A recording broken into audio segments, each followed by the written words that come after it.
Even now, I suggest new photographers, if they don't feel entirely comfortable using manual mode, I say just flip it into aperture priority and let the camera help you, and you can learn that way. For instance, next week I'm leaving for Europe and I don't want to be holding up the group. You just want to point and shoot and then move along. What's most important is having the ability to see and the ability to understand light and understand emotion and how to translate a moment in time.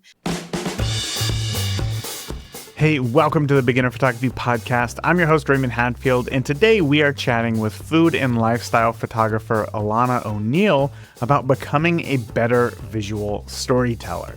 But first, the Beginner Photography Podcast is brought to you by CloudSpot. Sell your photos through prints, products, and of course, digitals. You can set up a storefront in minutes and start earning more with every gallery you send. So grab your free forever CloudSpot account over at deliverphotos.com and only upgrade when you are ready. Now, photography is storytelling, right? That is why I'll always be more interested in talking about how to tell a story in an image than I will gear, even though gear is fun. And we know that visual storytelling is more important because a photo from a 10-year-old iPhone can move us while you can still capture just absolute junk with a brand new top-of-the-line mirrorless camera. The differentiator between a good photo and a bad photo really is the ability to see and tell a story with an image. So in today's interview with photographer Alanna O'Neil, you're going to learn how to incorporate more personal interests into your images to create photos that are unique and full of emotion. You're going to learn why experimenting with various styles and genres of photography will help you to better hone in your unique vision, and how to better trust your instincts to capture more authentic moments and redefine your style to create images that are both more captivating and relatable. A lot in this one. So with that, let's go ahead and get on into today's interview with Alanna O'Neil. So Alanna, my first question for you is, when did you know that photography was first going to play an important role in your life? I think it started from an early age. My mother was a hobbyist, a photographer. I'm from Vermont and we grew up on a horse farm. And in the tack room, which is where we keep all the horses' saddles and bridles and such, she turned it into a dark room. So it was half dark room, half photography equipment or horse equipment. So I was there just always watching her develop film, seeing her put in the solution, and then the red lights are on, and then I'm just seeing the whole process from beginning to finish. And so I've always kind of had it in the back of my mind. It's just always there. And she is an artist as well. And she's always teaching us to look at things look at the color of this cloud, look at the green of this field, look how the purple matches the gold. So it was just something that was just kind of ingrained in my growing up. And then as I continue to grow and experiment on my own, I really was drawn to nature photography and just capturing my surroundings and my food. And we grew our own food in the garden. So I was capturing food that we grew. So it was just kind of always just my way of expressing myself. And then it really came to a forefront when I was in my 20s. And did you go to school for it, or how did that progress? So I went to fashion design school in New York and I worked for Calvin Klein. And it was really there where my photography interests grew because it's very similar. I mean, art, there's so much correlation between different fields. And so when we were putting together collections, I would look to, go to the library or go on Pinterest or wherever I found inspiration and put together mood boards. And so I really had to learn how to curate my photographic eye. And that's where my love of photography really blossomed. Wow, I'm really good at this. I'm really good at seeing things and translating concepts or emotions or feelings into an image that would eventually influence a collection. So I'm entirely self-taught. I don't have any formal training, but it's just been always in my background.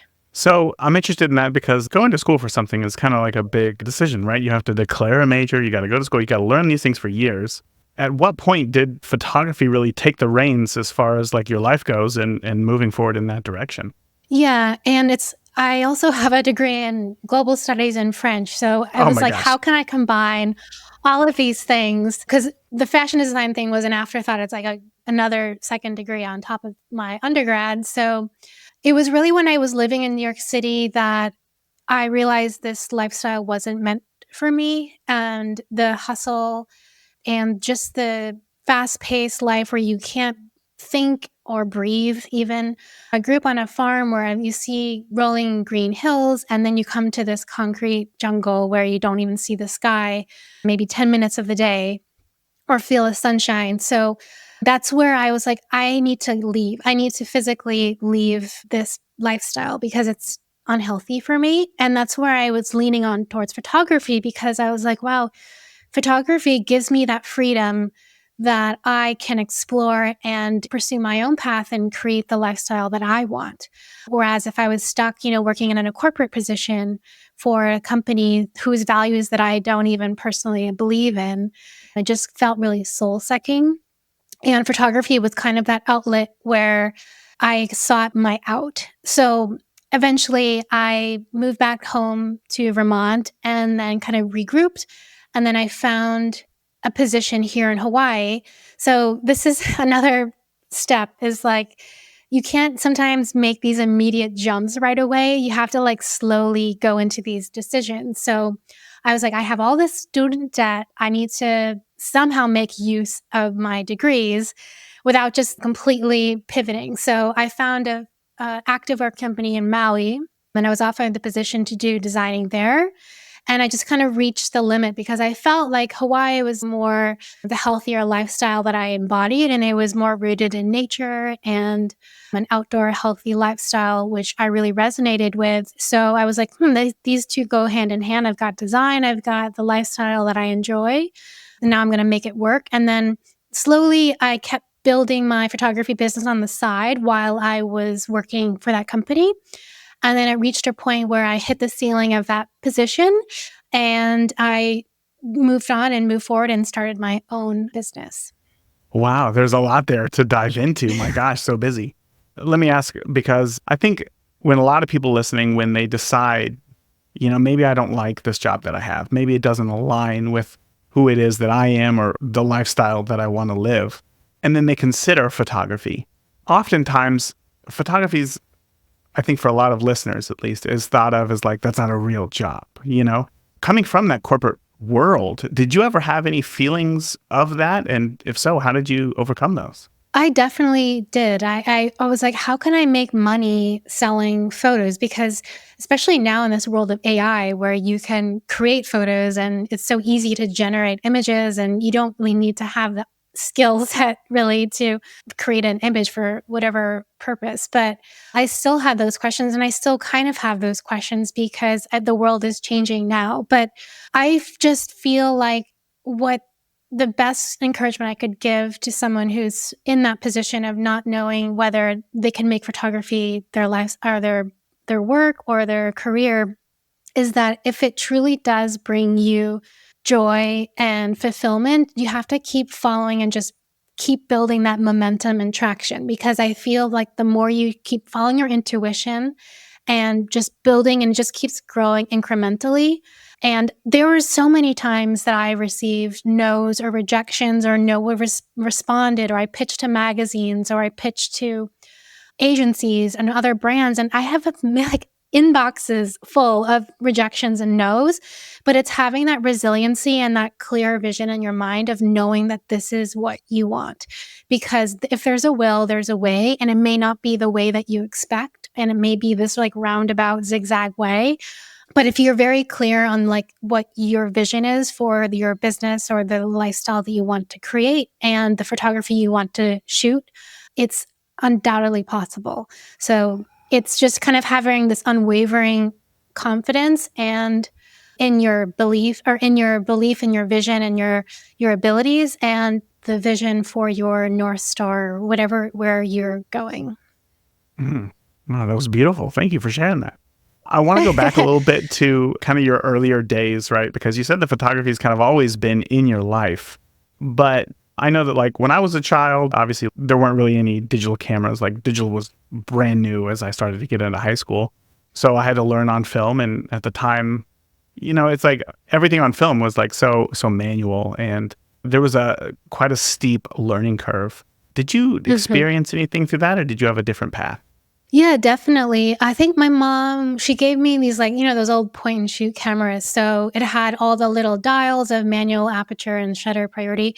There was definitely a steep learning curve on learning from manual to from, using just auto, like which any beginner does, or like if you're 12 years old or something.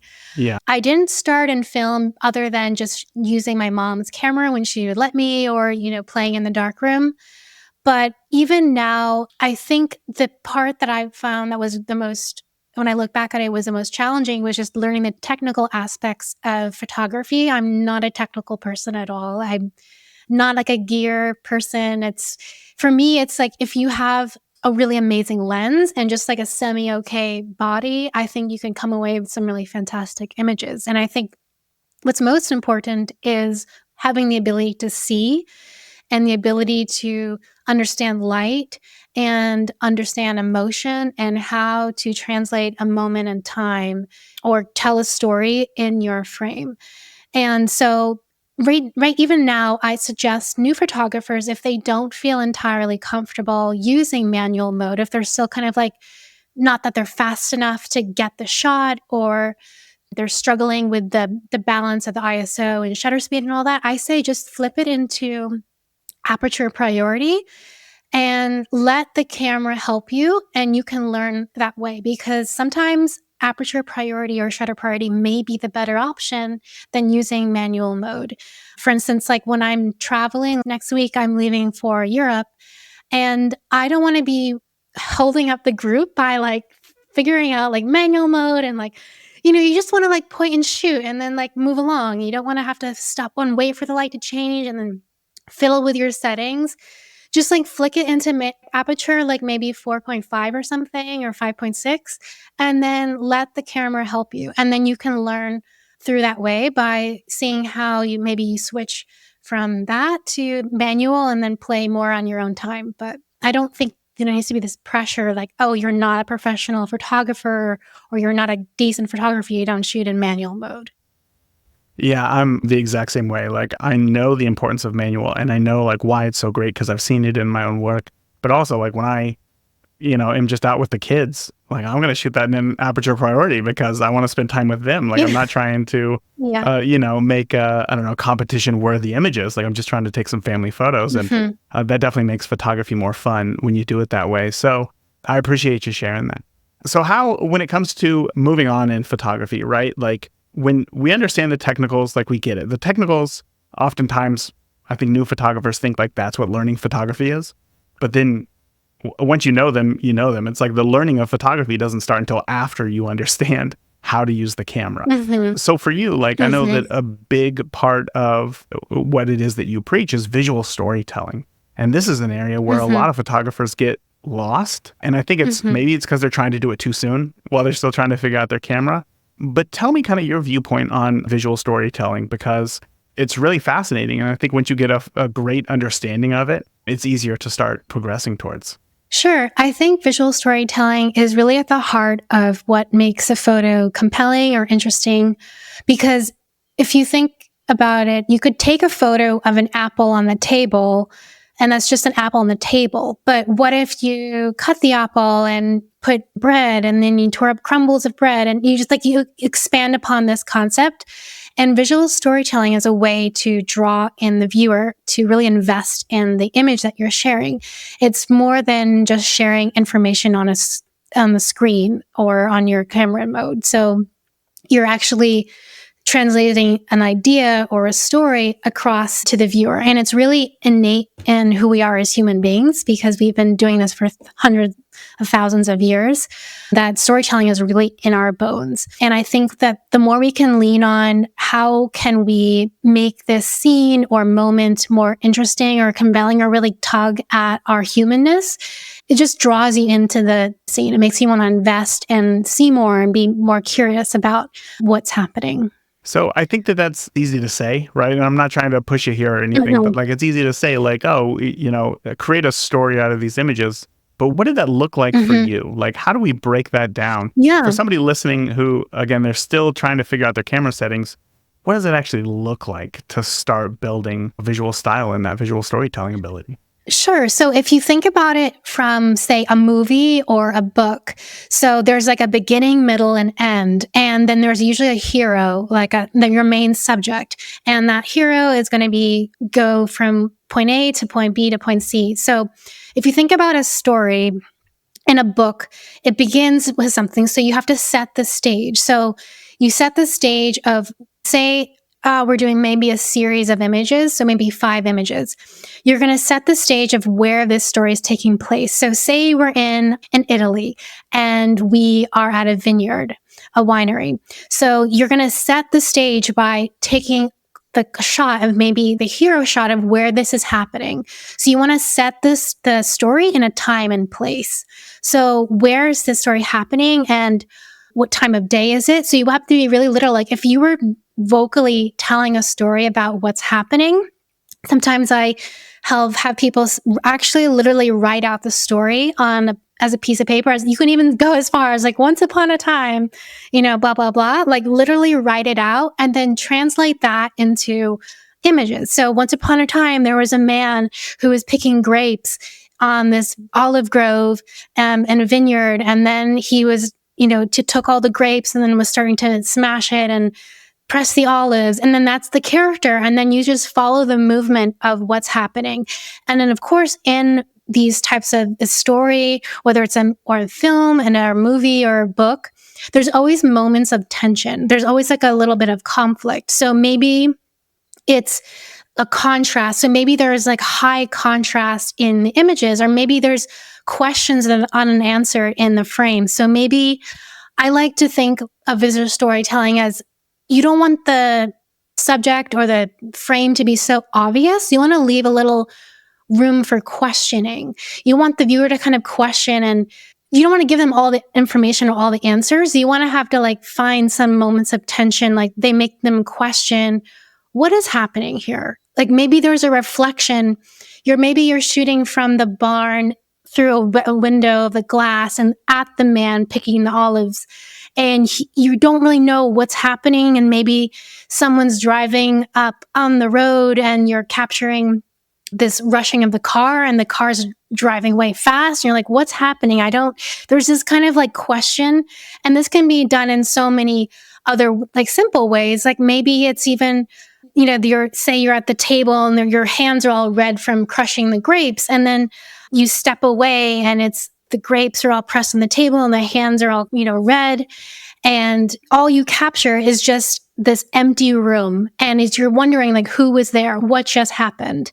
And all you see is just the equipment that he was using to press the grapes. And now it's just nothing. There's just no one there. And it's just a dark, empty space. That makes the viewer think like, what's happening? Where did he go? What's happening now with these grapes? I mean, this is so simplistic, and I'm just kind of coming up the top of my head here. But if you think about it in terms of telling an actual story, in a film or a movie, there is a main character and then there are supporting elements as well. So these supporting elements could be other subjects. It could be the child that's running down the road, or the dog, the farm dog along the vineyard. And the dog is like sniffing the ground and picking up the grapes and eating them. And maybe you capture just the picture of the dog.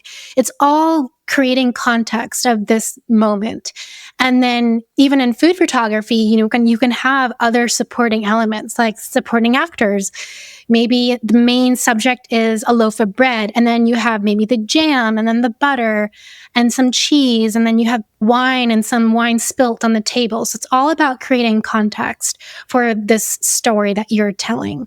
Oh, wow. Well, that kind of leads me into my next question, because when it comes to like photographing things like food, I understand when it comes to people, you can get these emotions out of them. You can walk them through an action. But when it comes to like a loaf of bread, how do we, add that to a frame? But it seems like, with your example there of having some spilled wine or whatever, visually, I can see that in my head, and like, it's a beautiful photo. But I can hear listeners asking, like, do we need to introduce tension in every photo? What are your thoughts on that? I'd love to hear. Yeah, I don't think you need to have tension in every photo, but I think you want to leave the viewer wanting to be more curious, because And it's also down just to personal preference because there's room for shots that it's just like a beautiful loaf of bread that's untouched in a cutting board and it's just gently presented. And that's it is what it is. And that's beautiful. And that's just the type of photography. And that's saying something and maybe it's more simplistic and pure. And it's really about the beauty of this creation. But that's kind of it. To me, that's just like a one note type of photo, I guess. Sure. Whereas if you cut the bread and you had maybe a child's hand reach up, try to like grab a piece of bread, and there's butter and the table's a little bit messy and the sun's streaming in, so you can clearly tell it's morning. The colors that you've chosen in the napkins and the tablecloth, they're like white and yellow. So it's like happy and sunny feeling. There are all these ways that we can use elements like color and contrast and lighting to enhance the feeling of this bread. Maybe it's just how maybe your grandmother's coming in to cut it in her weathered hands, create that capture of that feeling of nostalgia and warmth and comfort. So there's ways that we can create this humanness, because I think when we can infuse a human element and just life into our photos, it makes it so much more relatable. Because to me, sometimes it's like a loaf of bread on a cutting board. That's all it is. It's a minimal, clean, pure shot. But I personally, it's just it is what it is. There's nothing else there to delve deeper into. Whereas if you add more to that story, you can relate to it, and there's like a humanness element to it. I love that, you're talking about creating these images, right? I think oftentimes new photographers think of just going through the world and capturing images of what's going on in their life. And you're talking about like manufacturing, creating these images, but still doing it in a way that tells this story. I think that's a perspective that doesn't really get talked about enough, but is extremely important. So to kind of go deeper into that, let's talk about context. You brought that up before, and context is actually something that I kind of struggle with, because growing up, some of my influences were like documentary photographers, where it's like their goal is to get everything into one photo, which means you got to have all the context. But for me, I always found that like my images would get too messy, For you, like, what's the balance between including too much context and, I don't know, still being able to communicate the story that you're trying to tell? Yeah, definitely. I think this even can go into just like photoshopping. Like, when do you Photoshop something out if it's like getting too messy or too much? I feel like what's the story that you want to tell, or what's the message that you want to convey, and what elements in that shot or in that composition aid that or detract from it. So if you're thinking about documentary photography, there sometimes you want to have everything, and maybe you're shooting at like f16 or something, so everything's like sharp and everything's in frame. But what elements are necessary to convey the message of this moment? Maybe you don't need to include the trash can in the corner of the street or the litter on the ground to actually convey the message that you want to share. Or maybe you do. Maybe that dirty trash can and the trash on the streets actually helps convey the message and feeling of your story. You know what I mean? It's like really knowing, like, what do I want to convey in this image or in this message? And is it necessary? And if not, is it detracting from, my thing? Is this bright red umbrella adding to this calm feeling of serenity by the beach? Or is that actually, should I just move my camera just a little bit to the left so I crop it out and just get this beautiful seascape with like white and blue and, sandy colors? And that red umbrella would be completely detracting from my story or the feeling that I want to convey. So I think it goes back to just knowing what the message or the image that you want to create and share, and then working backwards. That sounds so simple, but I know from experience, I'm sure, it's one of those, it's easier said than done. Like, that can be a hard thing. How did you work yourself through that? Well, I think it's hard when you're in the moment, because you're just kind of, say you're traveling or you're just out and about. You can't really have time to think about these things. Like, what do I want to feel like in this story or scene? And I think it's just more of following your gut and your intuition, automatically knowing, like, you pick up the camera, like, actually, I don't like that, I'm going to crop that out. It's just like more about following your moment. And I think or your intuition, and fine tuning it as you go, because when you are traveling or you're just in your daily life, in street photography or whatever, you can't just take your time because you're going to miss the moment. And you can't have these broad conceptual thoughts of what's the emotion that I want to capture here.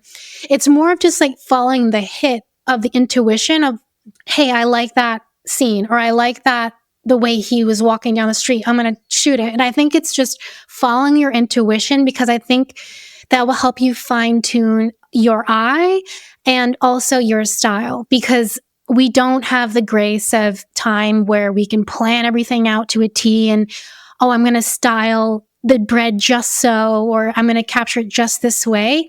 I think it's, if it looks interesting and it feels compelling to you, capture it and follow, and then you'll learn next time. But I think the more you just keep following your intuition, that helps.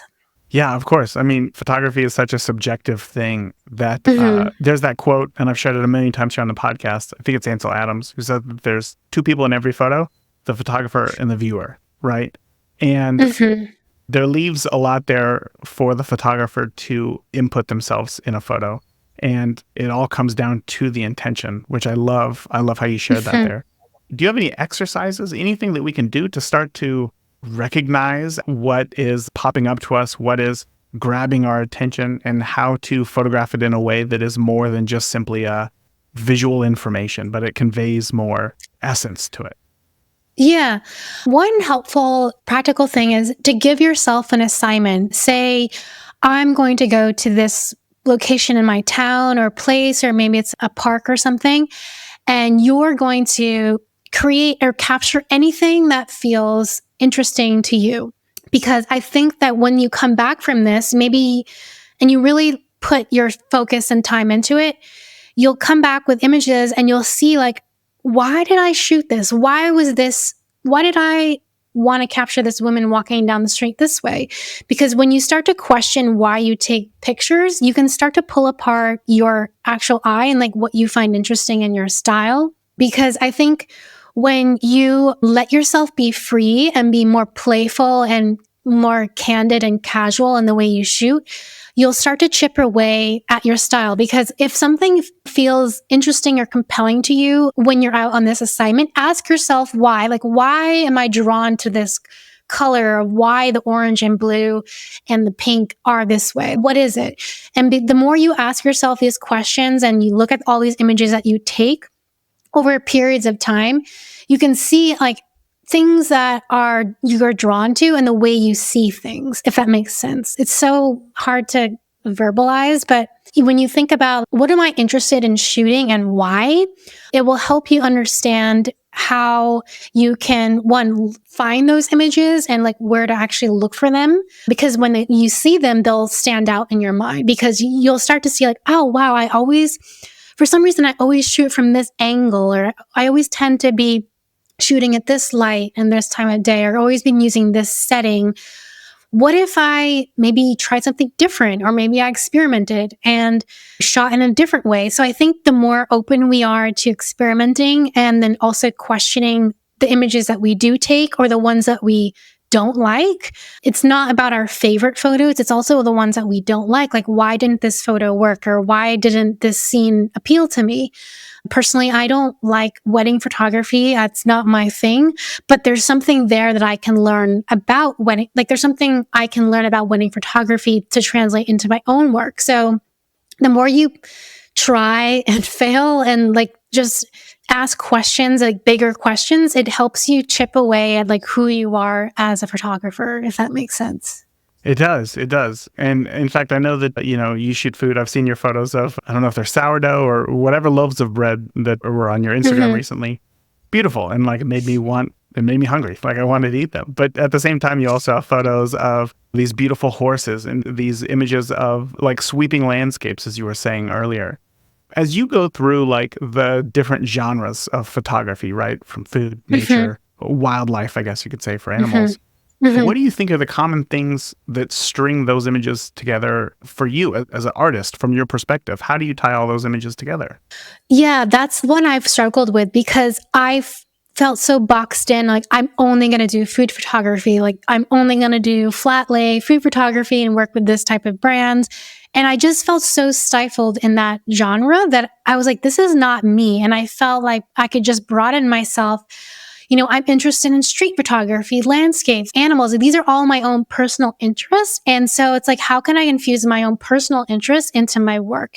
And that's when I feel like I'm the strongest and I enjoy it more. And I think it can be boiled down to emotions and feelings. Like, I hope that my photography has all the general same feelings and emotions where they're very sensitive and thoughtful and reflective, and they maybe have a hint of nostalgia, and they are very much, they have a calmness to them and a reverence for beauty. So I'm hoping that all of these feelings are translated across all of the types of genres that I do. So that's why I may not show certain types of photos or different types of colors, because they don't really resonate with those feelings, even though, in reality, I love vibrant, beautiful colors, but the feelings that I want to evoke throughout my portfolio and just my work in general, I find that I can, if I keep going back to these types of feelings and emotions across all of the genres, whether it's landscape or horses or animals or food, whatever, they're all still present there. I appreciate you sharing that. Is color the main way that you communicate these feelings of sensitive, thoughtful, nostalgic, reflective through your images, or do you use any other visual tools? Yeah, definitely. Those are, that's really important. Color is so powerful, but also there's also ways of just like light, and I think we can have to let ourselves evolve, because at first I started being really light and bright and airy because that felt more like home, like peaceful and calming. But I've also been experimenting with more like moody and darker, because that also can be really reflective as well. There's different sides to moodiness. Like, moody can be quiet, it can be subtle, it can be gentle. And that's also just another side of the coin of what I want to convey. So, and it's also composition, because, for instance, I try not to have my photos be super busy and like crazy, just like really energetic in feeling. I try to keep it very clean and calming to look at visually. So composition is another. So I think lighting is one, and color another, and also just composition. And I also balance, like just trying to keep my images really balanced so it does evoke that calm, peaceful beauty type of feeling in my images. I gotta say, your use of adjectives are on point. I could only hope to be that good with words someday. Oh God. That's why I got into photography. Yeah, they're great. I want to know though, like from your perspective, where do other photographers get this wrong? Because they do. I've seen photographers and their images don't feel like, I couldn't name 3 adjectives to describe another photographer's work because it's just kind of all over the place. From your perspective, where do you see them get it wrong? This is really hard because I was there too, where I was trying a million different things, experimenting in certain ways. And it's like a kid in a candy store. I want this. I want to do it this way. I'm doing this and I want to shoot this way. When you're experimenting with so different, many things, or someone that you really admire, you want to shoot in their style or their way. And you kind of get lost in that process because you are pulled in all these different directions. And that's totally, I think, a part of the process is experimenting and broadening your horizons of what's possible and what you can do with your camera. And I think you need to expose yourself to different types of genres and styles to actually kind of find out who you are. So I think there is that process of you have to go through to kind of get through to the other side. I think at the heart of it, it's really knowing who you are in this moment. And of course, you're going to grow and evolve. Like, I'm a completely different photographer than when I first started. And it's giving yourself that grace to keep growing and evolving. But I think you should have some base to come back to where, who am I? Like, who am I? What do I want my core of my photography to be and feel like? And again, maybe it is going down, picking up your dictionary or whatever thesaurus and like writing down adjectives in a notebook and literally writing down or even maybe just picking solid images of your work or maybe someone else's. And this is the core of what I want to be focusing on right now. And then maybe you can experiment with other styles or other types of lighting or composition, that you don't share on your Instagram or your website, but you're just doing it for your own personal growth. Because I think the more consistent you are in how you show up in your Instagram or social media or your website, it will be so much more helpful and not feel so discombobulated, like all over the place. If that makes sense. Alanna, I gotta say, that sounds like a lot of work. Sounds like it's going to take a lot of time. It sounds like it's going to take more than a weekend in photography, Yeah. which of course is ridiculous. What sorts of exercises can we do?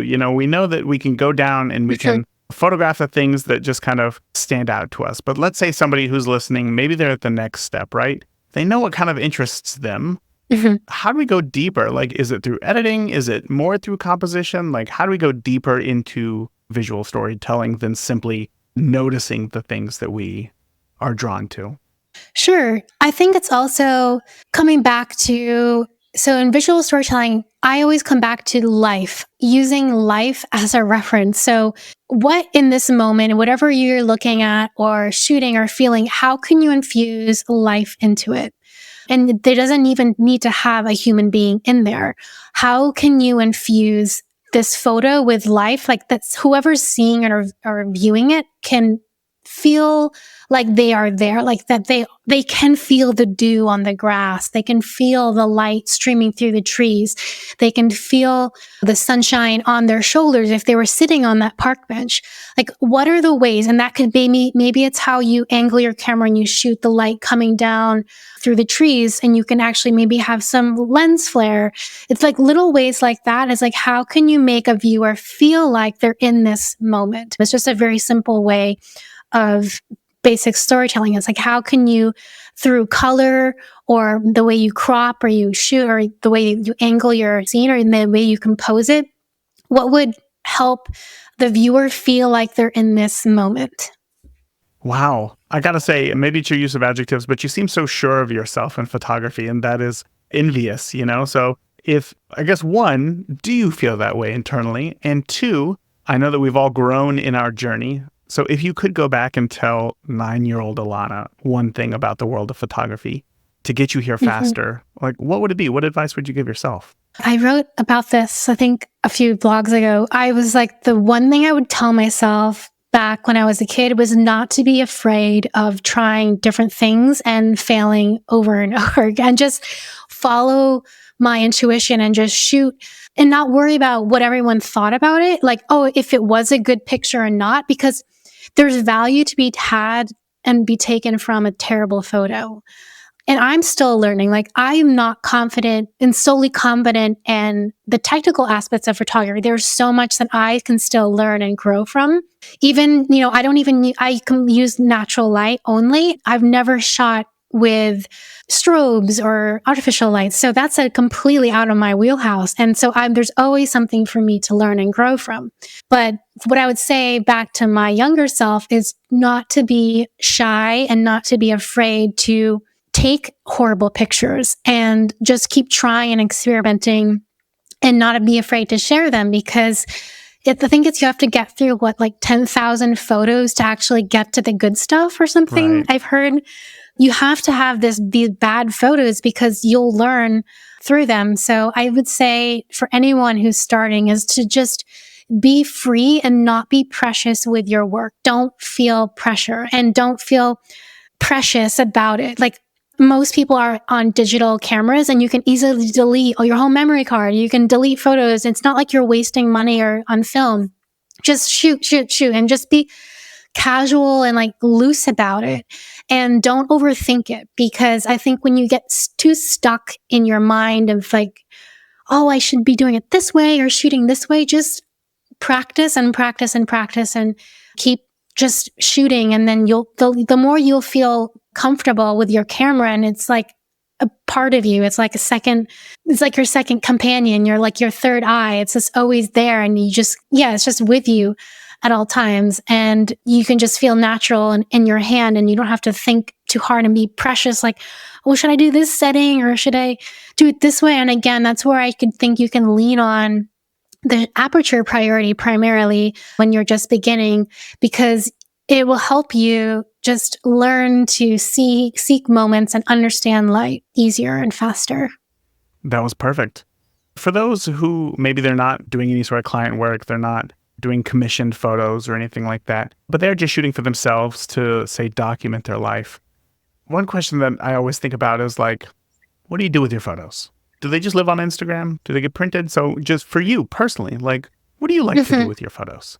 Yeah, I wish I could say I love printing them. I don't, but I want to. I have some that I've taken and I have printed because it is really nice to feel something tangible. Like I took this, like this, you can feel it in your hands and you see it on your wall and it's like a wonderful memory of the moment. So personally, I have this like love-hate relationship with Instagram because the algorithm and all this stuff, I don't think it's helpful for photographers because we're very much statically based and now it's moving into video and reels.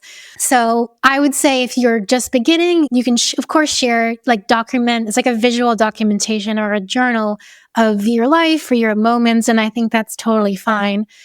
But personally, I think if you're just a hobbyist, there is something really lovely to see your work in print. And it doesn't need to be this, giant poster size in your bathroom or your bedroom. It could just be a 5x7, maybe a little collection of images that you've shot and just have some personal meaning to you. I highly encourage that. And there's so many fantastic ways of printing your images out there. So I recently came across a company that does it's very small photo books. I think they're only like 20 pages, right? Teeny tiny. And I got one. In fact, it's only like 6 inches by 6 inches. It's very small. And I thought to myself at first, like, why? Well, I don't even know what the point of this is, right? But I ordered it because it was dirt cheap. And I got it, and the kids opened it up, and they looked through it, and they just had so much fun looking at these photos from like the past month. Like these are still like very recent memories to them. And it's only such a small selection of photos that I think for them, they're young kids, right? So it's like they're used to thousands of photos, like being overwhelmed with the amount of content that's available to them. And to have something that has a start, there's a front page, and then there's a last page, and then there's just a few handfuls of photos in between, was really interesting to see them use, and something that I wasn't used to in photography. You don't normally think of these things, but without print, I wouldn't have got that moment. So I'm right there with you. It's great to be able to hold on to something. Yeah, I made one for my dad for his birthday once. He came to Maui once and I made a photo book of his time here.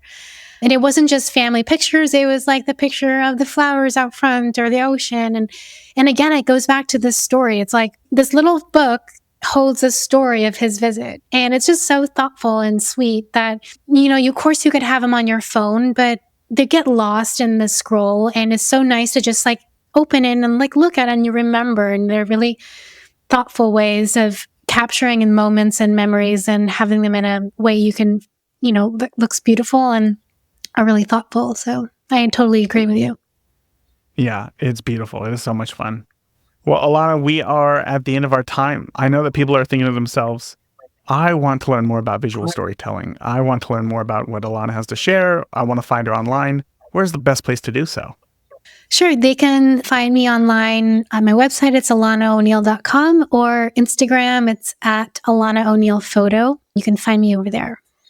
We can talk about photography all day, but if you don't have the proper mindset, if you want to pursue this as a career, there's so much that goes into having the right mindset. Same as like in your business, like most creatives are terrible business people. Like I'm heavily in that category where we don't know all the ins and outs and all these necessary things. So I like to think of it as the exposure triangle where you have the ISO, shutter speed, and aperture. This is like business, mindset, and photography, and like everyone is related and affected.